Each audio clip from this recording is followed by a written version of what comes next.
It is Gabz FM, power to engage your world. 7:22 is your time, and this is what we call the Lounge Convo, where we put the spotlight on the BW film and TV scene. And joining in right here on the show, he has been on the show before. This was such a long time ago. He is a writer, director, and producer.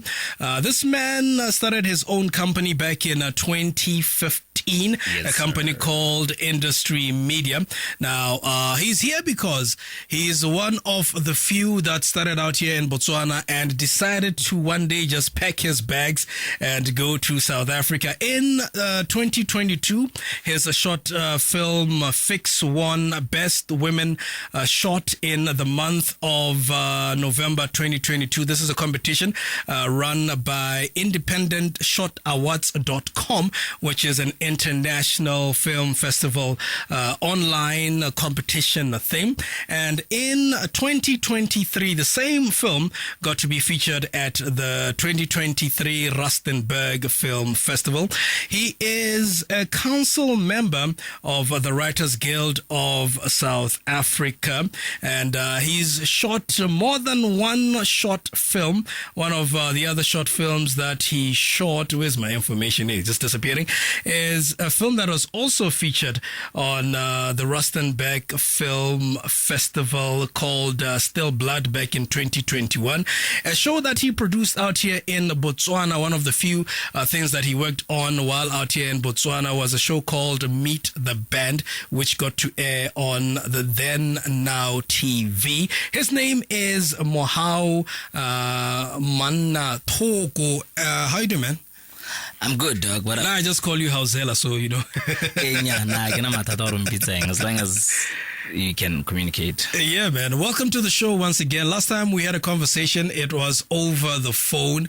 Yeah. We're just getting to know more about you and just finding out how did you get to find your way within the film and TV space. And back then, we talked about the project that you did. We talked about your schooling, and now we're here talking to you as a person who has actually left the country to go and work in a different country. Now, a different country in this terms, talking about South Africa. Yes, we know the film space out here in Botswana. Some would say it's still new. It's a film festival that had, it had film and TV. That it had back in the day before your 2010s, there was some movement. It keeps going up and down, but luckily for a couple of years, it's been, it's been trying to show us where it's headed, and you're a person who has been within the space.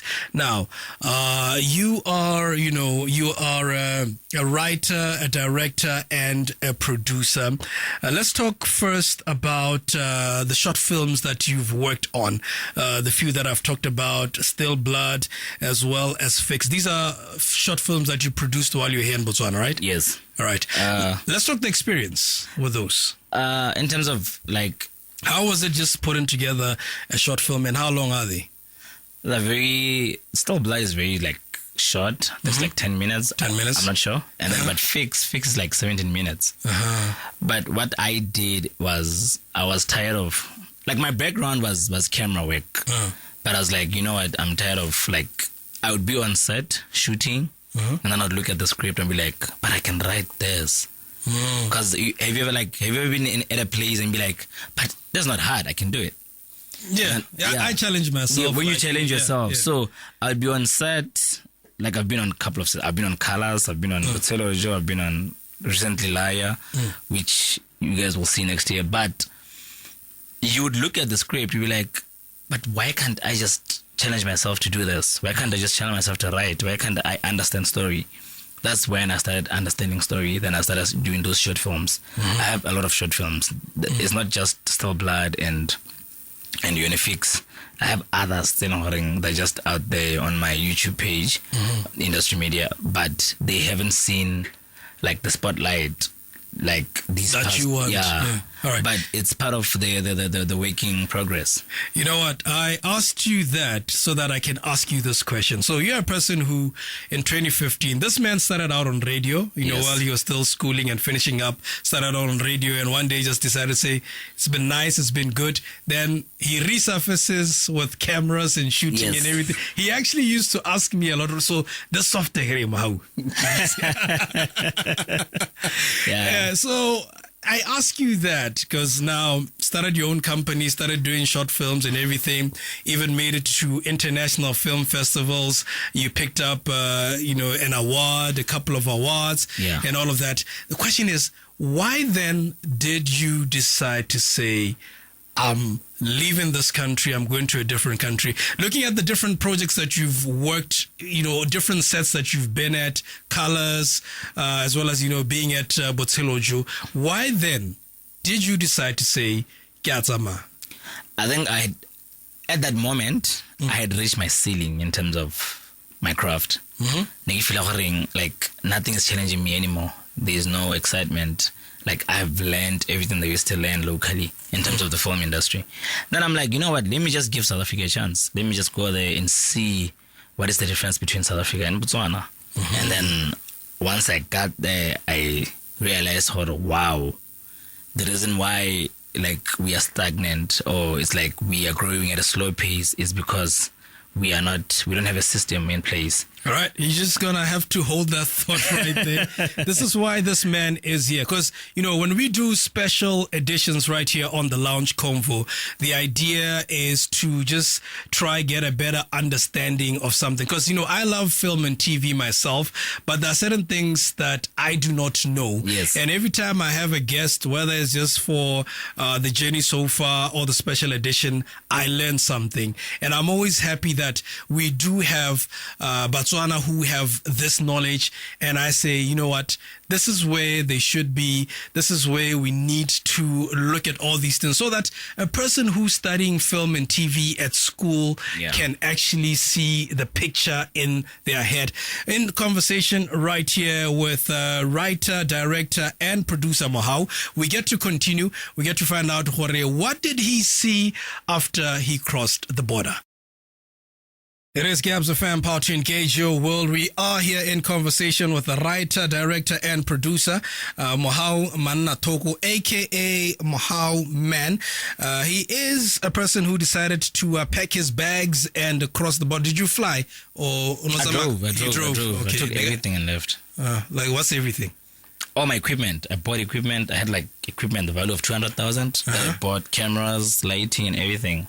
I just packed everything and left. Oh, okay. All right. I'm just going to ask you to, be in the mic. Like, all direct the lane number and I just, Yeah, sorry. My bad. All right. So you decided to pack and leave. And previously you just said, in El you felt that you reached the ceiling. Now, when we talk the Botswana film and TV scene, there are certain things that I too can see, okay, I don't understand how this works like in the BW. Things that I can say at the top of my head is that I know it's hard to get financing for a project. I can't come up with a script and we don't find some form of financing. Yes. I know when you look at pay for the talent, whether it's on camera or behind camera talent, the pay is still not where it's supposed to be. And looking at our our national broadcaster, they are the biggest buyers of content currently in terms of airing on TV, and they use the tender system. And which from what I've seen over the years, it can actually slow down the progression of a show, because you may get a show that starts in, let's say, 2024, you start producing, it airs in 2025, then if you are lucky, maybe after 2 years, you may get to do season 2. It's not really a perfect system. So I know the different challenges that we do have right here in Botswana. And you say you felt that you had reached your ceiling the time you left. You packed everything. You go to a different country. Now, what I know about the South African film and TV scene is that you do have people who are a part of a union, and you have those that are not a part of a union. Now, you live in the country and go in there. Had you done your research? No, I hadn't done any research. Okay. I was like, you know what? I'm interested in understanding what makes South Africa works and what doesn't. What seems to be an obstacle on our side. Okay. So I got there, then I realized, okay, the reason why like South Africa is like it's working is because the government is doing everything. All these movies that you see on Netflix, the government is behind it. Yeah, I always see on the credits, the NFVF, the Ministry of Culture would have sponsored Department something. DSEC, Department of Sports and Arts and Culture. That's what, like, they are behind. So what the government does in that side, like, you think we are privileged because our government takes us to school, but they don't do as much as South African government does. There, they'll take you to school. From school, you are in an internship in a program. In that internship program, after that internship, now you are funded to come up. They have a program called Young Filmmakers Program. Once you finish school, now there's a funding for young filmmakers. But their school is not necessarily free because you find that it's a part sponsorship. Yes, the school is not free. Yeah, but there are lots of funds. They have bursaries and stuff like they have different fundings. Right. But in a situation where you are privileged enough, the government can take you to school. Well, again, privilege Ghana. It's being South African. Get out of privilege again. When we mention the word privilege, it's depending from which angle you are looking at it, because there's different types of privilege. You being here in studio, someone can say, but this Mohau guy is privileged because he knows this guy. He called him for an interview. You see. All right. So now let's talk. Obviously, you go there. You've been in Botswana. You've had a show that aired on TV. Let's talk. Let's say budgeting. You get there, you see the lay of the land. How different is, let's say, budgeting scenarios that side as compared to here? Okay. So, let's say for a movie. For a movie to be made, the budget that side is around like 20 million. Between like that's like 15, standard. That's like the lowest. Between 15 and 20 million. Okay. Depending on what type of movie you're doing. But the way the finance system works in South Africa is government will give you 1 million. Government of South Africa will have 1 million or 1.5. My dear Mangwa, wahwatsa through investors. This remaining 19 million, you're gonna get it, but you're gonna get it through loans. You're gonna get it through like the banking systems that side. They can fund. Oh, they fund film projects. Film projects, and then. Let me give you an example. There's insurance that thing, they have what you call a complete bond, completion bond. This is ensuring that your idea. Yes. Okay. So the completion bond, the way it works is they would the insurance Hollard. Let me give you an example because Hollard is in South Africa. What they do is you go to them to fund you cash flow your movie. Let's say your movie needs 19 million. They'll be like, okay, we'll give you 10. The other 10 you get it through other investors and everything, and like they have IDC or BDC, you can fund, yes. But when they fund you, then they will be like, no, we will fund your cash flow to be able to run the project, but we will also want to do a completion bond with us. Completion bond is more like an insurance. Netflix say, or Amazon or whoever, they need a completion bond, which is an insurance. What that does is you're saying to the people watching this movie, if these people, they don't make it, we as the insurance company will reshoot it. Oh. So wait, basically that means they co-own your idea. Because the Baron is a mind. Exactly. Okay. Now, still on that, on financing of movies and everything. Here in Botswana, it's, you hear different people saying, this individual helped me with X amount of money and everything. Yeah. And from what I see, it's not necessarily easy for one to convince somebody in Botswana, okay, give me, like, let's say within the private sector, or give me 100 million. That side, how easy is it? Because you worked there, you worked for an agency that was doing, ads and all these things. Yeah. And obviously through the guild as well, you're working with the writers, so you hear the different stories. How easy is it though? Because from you explaining to me, it sounds easy, but on the ground, there may be so many hurdles? It's easy in terms of the way the system is set up. It's systematic. Okay. It's called, they have what we call a rebate system. A rebate system is like the government says, if you employ South Africans, if you employ this number of people, we will give you money. And then they have core productions. Core productions are like, if America will shoot them in South Africa, this is the eligibility for them to be able to shoot in South Africa. One of the the terms and conditions. Like the terms and conditions. Okay. One of the terms and conditions is you need to impart knowledge. It's gonna in and out. No. Okay. You don't just come, and you need to impart knowledge. You need to have from that production, and then there's tax incentives. Tax incentives is like, if you spend this amount, we will cut your tax. If you spend 30% of your budget, let's say your movie is 200 million, and we are saying 30%, if you spend 30% of your 200 million in South Africa, we will cut down your tax. So which means this is why we always see a lot of post-production will happen here, and some of it will happen there. Shooter, take all the footage, the sound, everything, and let's go. All right, we are in conversation right here with Mohau Man, who is just taking us through a tutorial, because he's been in SA. Are you going back, or are you like? I don't know. Okay. I don't know if I'm going back. For now, he's been. I might not, depending on how this thing turns out. For now, he has a bit of knowledge because he was out there, doing his thing. Gonna check out music right here. This is Hansi and Priscilla K. It's called Rea Pele. It's Gabz FM. This is BW R&B. Bomu 2024 award winners for Best Pop. The Journey is the EP. This is Hansi and Priscilla K. Rea Pele. And we are in conversation right here with Mohau Man, who was just taking us through a lot of maths, tax rebates and everything, just talking as to how funding gets to go in a country that he's been in since 2020. This is South Africa. And he's been active within the film space way back since 2015.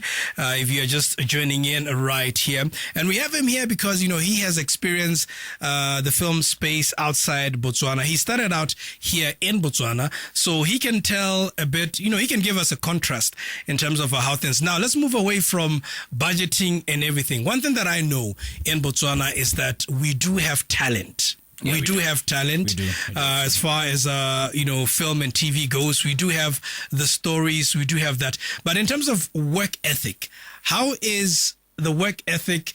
And remember, you're speaking from your experience as a person within the film space, having experienced Botswana and South Africa.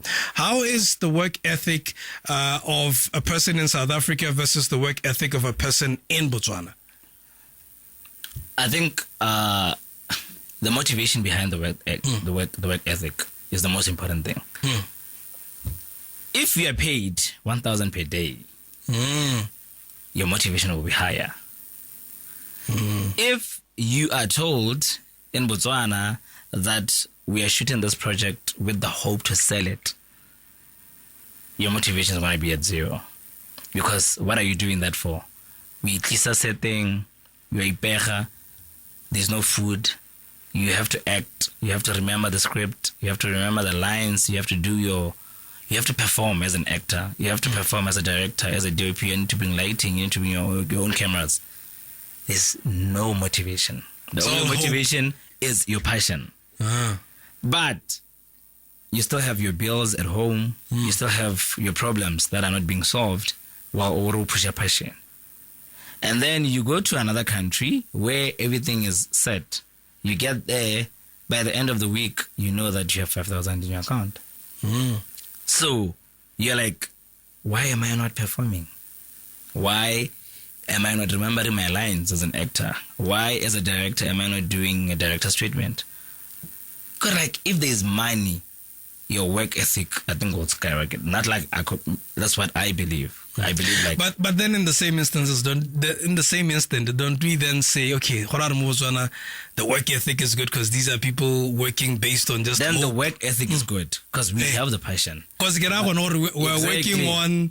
I wanna say, we're just it's hope for Kayla no. On breadcrumbs, this project I wanna sell. Exactly. So we have the work ethic is there, but it's not sustainable. Oh yeah. So is it sustainable? Can I be passionate without paying bills? For how long? You can't be passionate without paying bills. It's not sustainable. Eventually, when I live inside, and let's talk on that because you've experienced both worlds, and I'm hearing from what you're saying when you're that side, at least. I guess without a stipend, we're shooting, you get paid at the end of the month, but here's a stipend for you to be able to come to set every day. You get paid weekly. Weekly, at the end of the week. Or the beginning of the week. What usually happens? Like, you just... we shoot, we finish, then we tender. And then tender, the lowest bidding. Lowest bidding. So on set, you're just kill on like let's say like we gotta get a K-Love and get me 20,000. I'm trying to normally what I used to do is no, even like a rough for like the crew, because like let's say the writer and people who have to come to set every day, you have to pay them. So get out of Kwanakin, how is just wiper. Okay. Everything is not. It's not nice, like at all. People can believe in your vision. People can love your desires, your dreams, and everything. But at the end of the day, they need food. They need the basics. I'll tell you. In conversation right here, he's a writer, he's a producer, and a director. Produced a couple of short films, some which I'll call micro, because like what 10 minutes worth of film right there, but still a lot of work goes into it. Some unscripted, and he says he's not sure if he's going to go back to SA. I know he's out here in the country doing some work. Now, the reason why I brought you here as well was the knowledge that you got to get while you're at that side, the experience that you've had since 2020 till now. That's a lot of years. What kind of knowledge do you hope to bring to the Botswana film and TV space? Because it'll be quite a waste if you go out and come back and you fall back into the system that you left. That's what I'm praying for. Locally. Can we set up a system in terms of legislation, in terms of guilds, in terms of rebate systems? Well, the guilds are there. The guilds are there, but they're not unions. They need to be unionized. They need to be recognized by the law. If they are recognized by the law, they can hire us, and then they can start having like minimum wages. They can say, as a filmmaker, this is how much you should be paid. As a writer, this is how much you should be paid. And then they can represent us when we have when companies like South Africa and America or whoever wants to come and shoot in Botswana, they can go through those unions. And again, we should also state that even go to South Africa, America, whatever, there are other actors who are not necessarily under a union, but they still get to benefit from what the union says and does, Let me tell you the difference between right now in South Africa, the guilds, all of the guilds outside. The unions. They're not unions. Okay. The biggest problem right now in South Africa is an actor can act on a 26 or 400 episodes. Yeah, I've watched a couple of interviews where, you could hear. Yes, because they haven't set it up properly. The guilds are not set up properly. But then, Mr. You are from there and you're saying it's not set up properly. It's not set up properly. What are you bringing now? No. Let me tell you why. If I had the power, I would be like, let's register our guilds under unions. Let them be legally recognized. If they are legally recognized, and then K-Love as an actor, that's how much he should be paid. it's easy for you to take me to the law tomorrow, But I guess then I would assume again we sign contracts. So in Botswana we don't necessarily sign contracts. We do sign contracts, but if a company is not one of the film industry, the problem with the film industry is if we are not contracts, yes, they could bind, but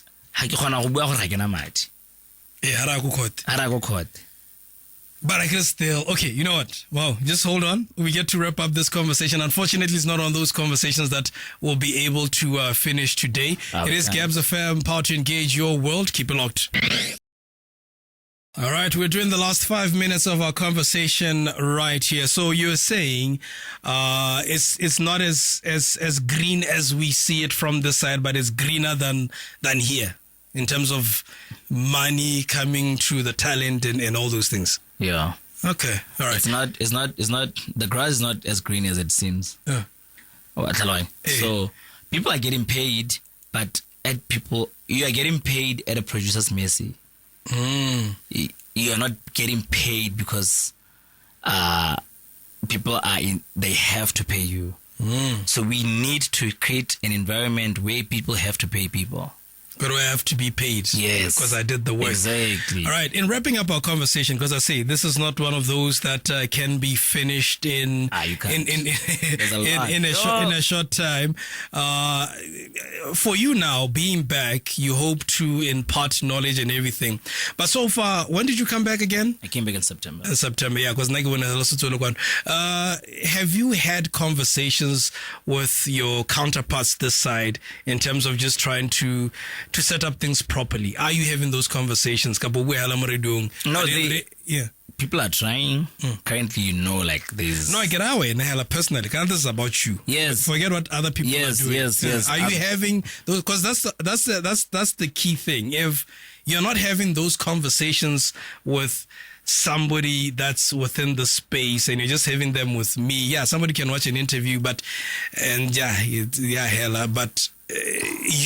are you actively having these conversations with the people in power in the positions every day, and they know what needs to be done for us to be able for us to be able to be in a situation where we are better positioned to be sustainable. Sustainability is the key. If we can create a telenovela in Botswana, I think that's going to be a breakthrough for us. Telenovela again, soapy can the telenovela or a soapy. If we do that, because people are going to be busy working, and people, if they're busy working, we can create laws around people that are busy. We can create legislation because people are busy. We are realizing problems. We are solving them, because now if people are not busy, if it's 1 month, 1 month, 2 months, 3 months. I don't like these projects that come and go. We shoot a 6-part series. Like right now, we're shooting a 6-part series. We just finished shooting a 6-part series. It's done. Back to what? 0. And man, all right, we'll have this conversation once again. Definitely it's one of those conversations that we love having right here on the show, talking laws around, because I've always wondered, that's why I have this feature. I've always wondered about certain things, because I would watch, let's say, behind the scenes of this, an interview of somebody in this country about this, and I say, but in Botswana, I don't get it. I don't get how things work, and I'm out here to try have a better understanding, not just for myself as well as for the person listening. Now, in closing, for now, Mohau, for a person who is within the film and TV space in Botswana, is it worth it for them to be in the space today? What can you say to them? Is it worth it? Yes or no? It's not at the moment. It's not worth it at the moment. So I can't really ask you to give words of encouragement. But it can be, though. With the new government. You said it's not worth it. So. It's not at all. It's not. You are going to waste... How many years have I wasted? 9 years. 9 years. Why are you still doing it? Because I feel like I can tap into the international market. Then it's not worth it, because you have hope for something. Because if it's not worth it, trust me, you would have... There are people who said it's not worth it, and they sold those cameras and laptops and everything. But for me, I feel like it's not worth it if your target is local. But if your target is international, then you need to sharpen the skill. Okay. So every day I'm sharpening the skill. Hey, so I'm confused. Is it worth it or not worth it? Okay, anyway. It's not worth it though. It's not worth it. But right. it can be. Hey, man, I believe in yes or no. It's like not. in the Currently it's not. Okay. Right. Words of encouragement to a person who believes it's worth it listening in. Sharpen the skill. Focus on the international market. And if you are a writer, make sure that your writing skill matches the international writing level. If you're an actor, make sure that your acting matches the international level. Then you'll make your money internationally. All right. Where can we find you on social media platforms if you want to talk to you? Mohau Man across everything. All right. Double N. Yeah, Mohau Mannathoko, but I just shortened Mannathoko. Love's Lounge.